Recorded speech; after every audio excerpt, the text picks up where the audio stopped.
Let me now share about what we know about this novel coronavirus. This virus comes from the family of coronavirus, which includes other viruses such as MERS and SARS, as well as the milder variants causing common cold. The medical consensus at this moment is that the novel coronavirus is more transmissible but appears less deadly than SARS. Evidence suggests that the rate of human-to-human transmission of this virus appears to be higher than that of SARS. For now, the evidence also suggests that transmission is mostly via droplets. What this means is that the virus is carried within droplets emitted from an infected person over a short distance, such as when a person coughs or sneezes. If these droplets come into contact with the eyes, nose or mouth of an individual directly or indirectly through hands that have come into contact with these droplets, the individual may become infected. To clarify, there is no evidence currently to suggest that the virus is airborne. There are other viruses, such as the chickenpox, which can easily be transported via air currents and do not require droplets to contact the eyes or nose. The novel coronavirus is not in this category of viruses. The novel coronavirus could also transmit through surface contact. Let me explain. When a person sneezes or coughs, the droplets fall onto the surfaces of tables and chairs, and the virus may remain alive for up to a few days.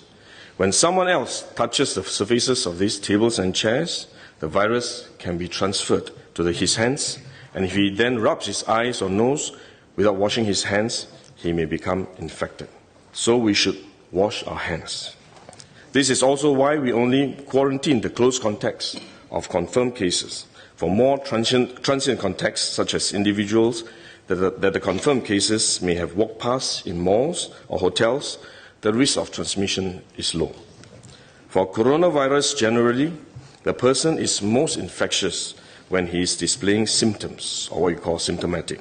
And this is likely to be the case for the novel coronavirus as well. There is evidence of limited spread from a person without symptoms during the incubation period. However, this form of transmission may be uncommon and has so far involved isolated cases only. At this point, the evidence still points towards higher transmissibility when the person is displaying symptoms.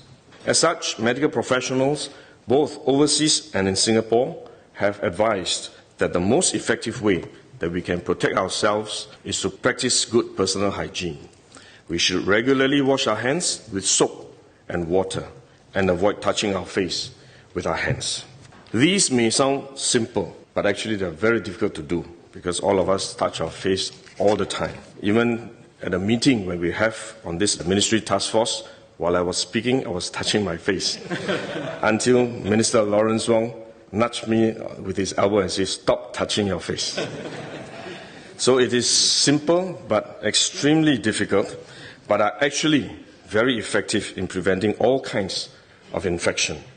Potential infection from asymptomatic persons, in fact, is less likely to be from coughing or sneezing directly because they don't have symptoms. They are not sneezing or coughing, but more likely by touching contaminated surfaces, for which masks offer no protection. Wearing a mask when we are well often gives us a false sense of security instead, and we are more likely to touch our faces when we constantly adjust our masks, which is one way the disease spreads.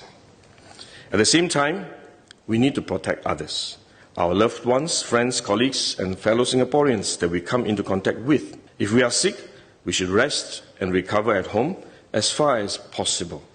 If we do need to go out to see a doctor, for example, we should wear a surgical mask to protect others.